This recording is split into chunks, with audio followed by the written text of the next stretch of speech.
Bonjour Vie Victorieuse, il me fait l'immense privilège encore aujourd'hui de t'apporter la parole d'aujourd'hui vraiment en ce qui a trait de la suite du nom. Le nom et son importance dans la vie de tous les jours, dans la vie surtout des croyants et même aussi l'impact que cela peut avoir dans la vie des non-croyants. Alors Seigneur, je te rends gloire pour ce moment, tu es toujours excellent.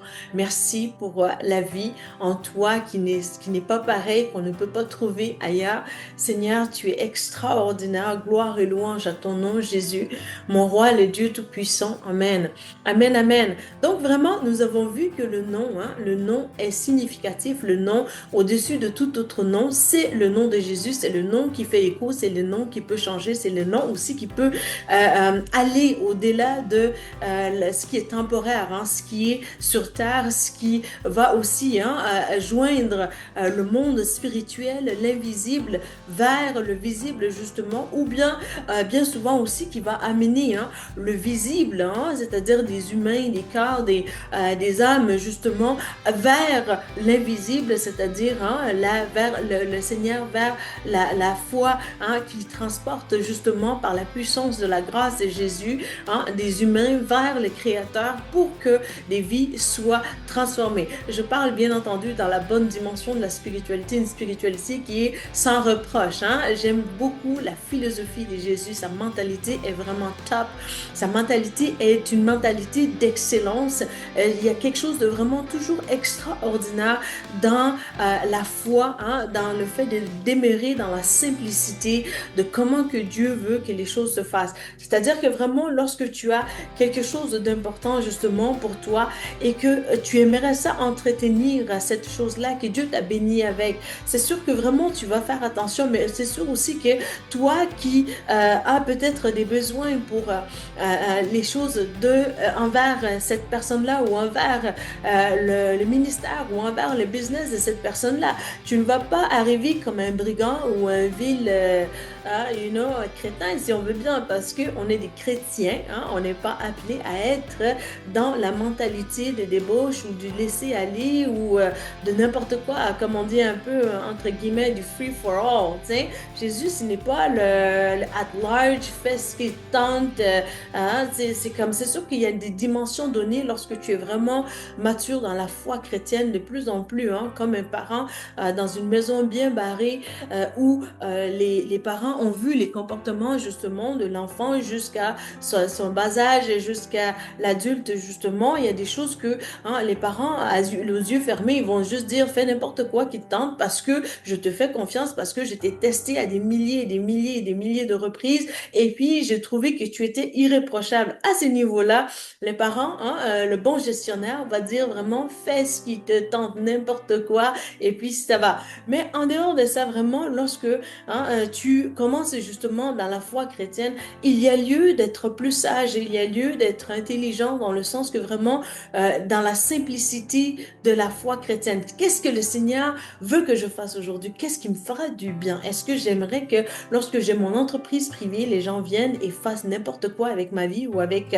ma mentalité, ma philosophie, ma personnalité, mes affaires? Non, je n'aime pas ça. Alors, les Jésus, dans sa philosophie, il voudrait que tu ne répètes pas ce que tu n'aimes pas, qu'on te fasse subir. Parce que lorsque vraiment on vient te saccager, toi, ça peut te mettre à risque vraiment de développer des maladies mentales qui peuvent aller jusqu'à vers le suicide. Alors vraiment, on se souvient que dans ce ministère, on veut combattre les suicides justement. Alors vraiment, qu'est-ce qui te fait du bien? Essaye de reproduire ça et c'est là aussi que tu vas voir vraiment la main du Seigneur. C'est comme un peu que le Seigneur vient rétablir un peu plus ton niveau de cortisol, la sécrétion hormonale et ton niveau de joie justement aussi qui peut vraiment se rééquilibrer bien parce que c'est comme si ta conscience t'était dit bon mais toi tu fais attention au Créateur et tu fais attention aussi aux gens autour de toi. Donc la relation verticale, tu fais attention parce que le Dieu Tout-Puissant au-dessus de toi et il y a aussi la relation horizontale, il y a des gens avec qui tu interagis journalièrement. Donc ça fait en sorte que vraiment lorsque tu prends le temps de faire attention au Créateur, à ses valeurs, à sa volonté justement et que tu fais attention aussi à qu'est-ce que vraiment il veut véhiculer en toi vers d'autres. Alors c'est là vraiment que le nom de Jésus va faire écho sur ta vie pour dire vraiment dans cette personne-là, non, j'ai un peu plus confiance. C'est-à-dire que ce n'est pas que Dieu a confiance en un humain, c'est plutôt le contraire. On a toujours confiance en Dieu et non pas l'inverse. Mais un bon parent qui a pris le temps de vraiment tu vois, qualifier, former vraiment son enfant et qu'il a mis à part pour des projets et que l'enfant fait toujours ce qui lui plaît justement, alors ce bon parent-là va vraiment aussi vouloir investir davantage dans cet enfant-là parce que il y a toujours comme, hey, je te demande d'obéir promptement, j'obéis. Alors là, vraiment, le nom de Jésus, hein, c'est là que vraiment le secret que beaucoup de chrétiens peuvent manquer littéralement et même malheureusement beaucoup de pasteurs justement peuvent manquer le but en négligeant ce phénomène-là, cette mentalité-là qui est vraiment le nom de Jésus. C'est un nom qui est vraiment tellement important, qui est tellement puissant, mais c'est un nom aussi qu'on ne devrait jamais, tu vas prendre à la légère. Donc, cela fait en sorte que vraiment, lorsque tu te retrouves justement au bas de l'échelle, hein, que tu dis vraiment, ah ben voilà, ben, tu sais, moi, je fais qu'est-ce qui me tente et puis comment que je la vis, cette vie-là, ben, ça me regarde. Alors vraiment, c'est ton choix. Jésus te donne le libre arbitre. Mais les conséquences seront au fait que vraiment, lorsque tu arrives à dire le nom de Jésus, hein, est-ce que tu vas rougir dans ton subconscient? Ouais, tu sais, en disant, ben, ouais, j'ai slacké. Ouais, j'ai manqué à mon but. Ouais, j'ai pas été correct. Ouais, j'ai pas obéi. Ouais, hein, ainsi de suite. La liste peut être vraiment longue. Et cette liste-là, le plus qu'elle est longue, hein, et le plus vraiment aussi, hein, ta foi, elle s'est déteint, comme si la flamme, elle s'éteint vraiment, hein, de plus en plus. Et puis, quand c'est le cas vraiment aussi, tu es en désarroi, tu es en conflit intérieurement tout le temps avec toi-même et malheureusement avec beaucoup de gens aussi autour de toi. Mais lorsque vraiment tu apprends à aimer, à chérir le nom de Jésus pour te dire vraiment, Seigneur Jésus, ton nom est trop puissant et malgré toute situation, vraiment, je veux que ce soit ton nom, hein, qui brille dans mon esprit, dans mon cœur, dans mes pensées. Je veux que ce soit par la simplicité de la foi. Period, bien, point final. C'est-à-dire que vraiment, ça a commencé par cette confiance en toi, Seigneur Jésus. Et c'est par cette confiance vraiment que j'ai pu échelonner, hein, vers des dimensions plus intéressantes, plus, tu vois, jolies, plus vraiment que les gens regarderaient et puis diraient vraiment, waouh, Dieu existe. Et c'est vraiment joli à voir qu'est-ce que la grâce de Jésus peut transformer une vie de l'intérieur vers l'extérieur et aussi de confiance, hein, en plus grande confiance aussi si on veut, non pas la confiance sur la chair ou sur l'humain, ce que je suis capable de faire ou pas, mais sur la grâce et la bonté, la fidélité de Dieu, parce que au petit commencement, tu as honoré ce nom de Jésus et au moyen commencement, hein, tu t'es accroché à ce nom de Jésus et tu n'as pas fait comme les autres, comme les autres saliraient le nom de Jésus, comme les autres pratiqueraient leur foi. Et aussi en profondeur, vraiment en plus mature, tu t'es juste appuyé sur Jésus parce que malgré tout, malgré la plénitude de la connaissance, hein, du fait que vraiment le monde des ténèbres agisse de telle manière et Jésus c'est le contraire et moi je me retrouve au milieu entre l'arbre et l'écorce si on veut bien, mais malgré tout ceci vraiment que tu te sens boxé vraiment au niveau des finances, au niveau des relations, au niveau tu vois personnel, au niveau aussi vraiment de carrière si on veut bien, mais vraiment le Seigneur t'a gardé dans l'honneur et toi tu as dit, Seigneur Jésus, ce sera fait à ta manière comme au petit commencement. C'est là, mesdames et messieurs, que vraiment tu vas boxer littéralement la mentalité des suicides. Parce que ce que le suicide n'aime pas, écoute ça c'est vraiment un secret puissant. Ce que le suicide n'aime pas du tout, c'est l'intégrité et c'est la fidélité. Lorsque vraiment tu as ces deux choses-là vraiment bien serrées en toi, l'intégrité et la fidélité, c'est là vraiment que lorsque le suicide vient frapper à ta porte justement et trouve quelque chose de tangible, solide en toi, et c'est là aussi que ça va rebondir pour dire que, ah, mais ici, ce n'est pas la place. Ici, il n'y a pas un problème. Ici, vraiment, ça va super bien. Et ça vient aussi avec le fait que vraiment tu te dis, Seigneur Jésus, ce que j'entends de toi, qui vient de toi, fait fi à mon intelligence, va à l'encontre de mon intelligence, mais je me souviens que je n'ai pas commencé à cause de mon intelligence, mais j'ai commencé la foi à cause de ta grâce et de ta bonté. Alors vraiment, c'est là que je trouve que la foi, elle devient vraiment un peu plus, tu vois, sexy, magnifique, et puis là, un peu plus une foi qui danse, une foi qui fait du bien, hein. Alors vraiment, je t'encourage aujourd'hui à chérir ce nom-là de Jésus, mais aussi, hein, un des noms de Dieu, vraiment, c'est El Olam. El Olam, ça s'écrit comme ça, c'est E-L, hein, espace O-L-A-M. Donc vraiment, hein, ça veut dire vraiment an everlasting God. Donc c'est un Dieu d'éternité, quelque chose qui n'est pas temporaire, quelque chose qui dure pour toujours. Alors que vraiment tu regardes à ta vie justement et que tu te dis, Seigneur, le monde des ténèbres est passé, le saccage est là. Vraiment, tout est en ruine. Mon temps, ma qualité de vie, ma personnalité, mon intimité, comment je pourrais dire ça, mes disciplines, le parfum, ce qui me faisait réussir justement. Satan s'est assis et a essayé de me dépouiller, hein, de mes pensées les plus intimes, les plus gardées, hein, dans des choses malsaines. S'est assis et m'a ravagé, vraiment, hein, dérobé de ma personnalité justement. Lorsque vraiment après ces passages-là, hein, les pensées, les dégoûts viennent justement naturellement. Un être humain, quand ça a été saccagé, ça a envie aussi de mourir. Et ce n'est pas quelque chose même d'irrationnel, parce que justement, on est venu, on t'a dévalorisé, on t'a frappé. Et puis, hein, si c'est des bandits, essaye d'imaginer dans cet ordre d'idées-là. Quelqu'un en Afrique, justement, vient, il a bâti sa maison, il a une belle maison magnifique, justement, et la maison, waouh, tout le monde a envie d'en avoir comme ça. Et puis là, ben, il a mis des gardiens, et puis la maison, elle est vraiment bien ordonnée, tout est bien clean, tout est bien, tu sais, la personne est à ses affaires, puis ses serviteurs aussi, tout est bien propre.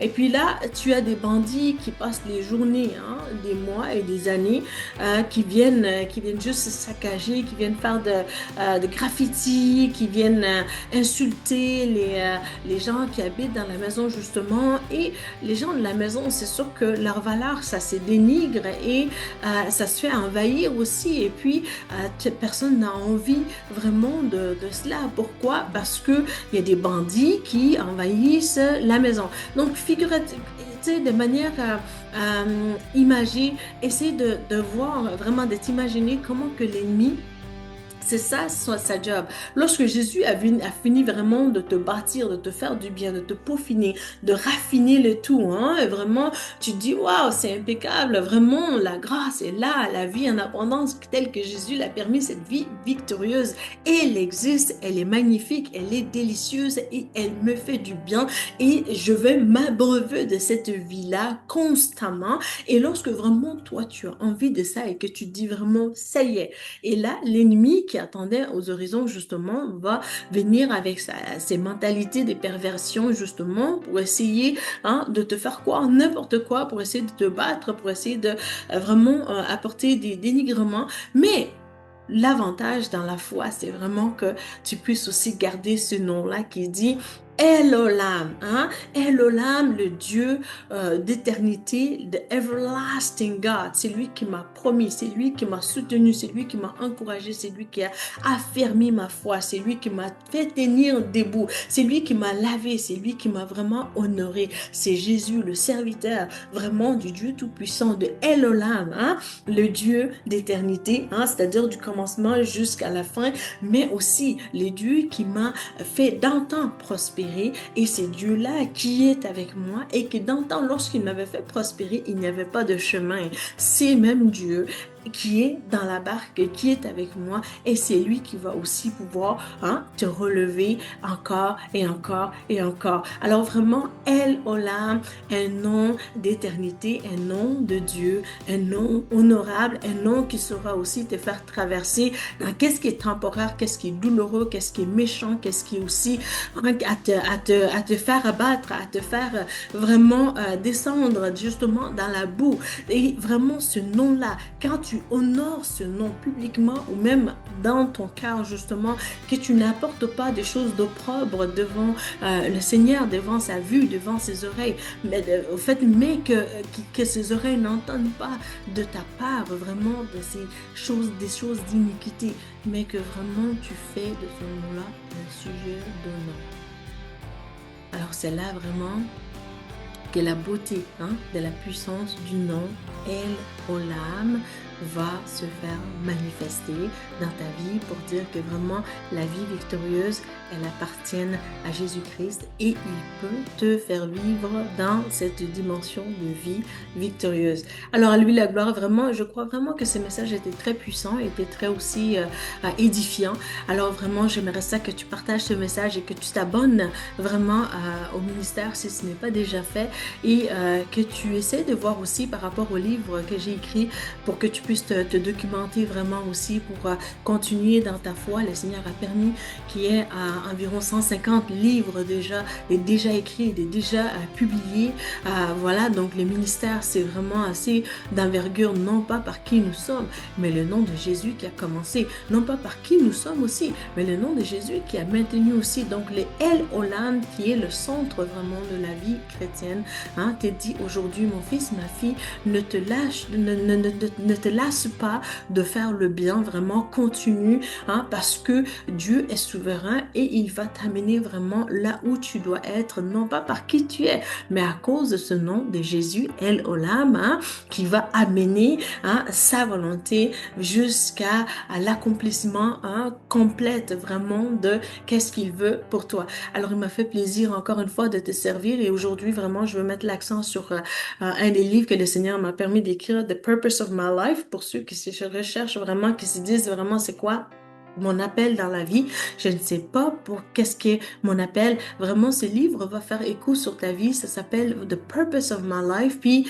il y en a environ 55 séries de ça que le Seigneur m'a permis de pouvoir réaliser. Et parmi ces 55 livres, vraiment, il y a un que je veux porter ton attention sur ça, c'est About Marriage, donc c'est en anglais, mais si tu me dis même Louise Victor, ça m'intéresse vraiment d'avoir ce livre-là, mais je suis juste francophone, il me fera plaisir d'essayer de trouver un moyen de comment soit traduire ça ou bien de trouver un moyen d'autres alternatives pour vraiment te suggérer d'autres livres aussi que le Seigneur a permis qu'ils soient réalisés, et aussi ça me fera plaisir de te tenir comment je parle de ça, en coaching pour t'aider en mentorat et aussi vraiment en counseling. Si ton couple, tu te dis vraiment ça va super mal, vraiment je veux prendre un temps pour régler cela, alors tu vas être la bienvenue vraiment dans le volet de la dimension de counseling pour que nous puissions travailler ensemble parce que le Seigneur a à cœur aussi que tes relations soient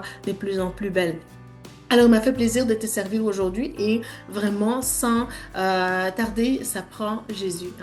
Sans aller plus loin aussi, dans toutes choses, ça prend toujours Jésus. Alors, si tu ne l'as pas accepté, je t'en prie, accepte-le dans ton cœur comme ton Sauveur et ton Seigneur et vraiment, tu verras aussi comment que les choses peuvent changer. Alors aussi simple que ça pour dire vraiment Seigneur Jésus, viens dans mon cœur, je t'accepte comme mon sauveur et mon Seigneur. Seigneur, pardonne mes péchés et remplis-moi de ton Saint-Esprit et aide-moi à te suivre sur le chemin de la vie éternelle.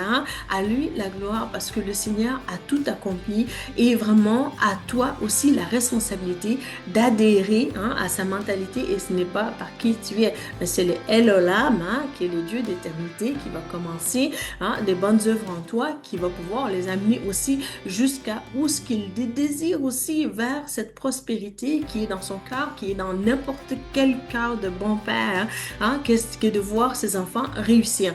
Alors, il m'a fait plaisir encore une fois. Je te dis à bientôt pour une prochaine vidéo. Merci. Bye.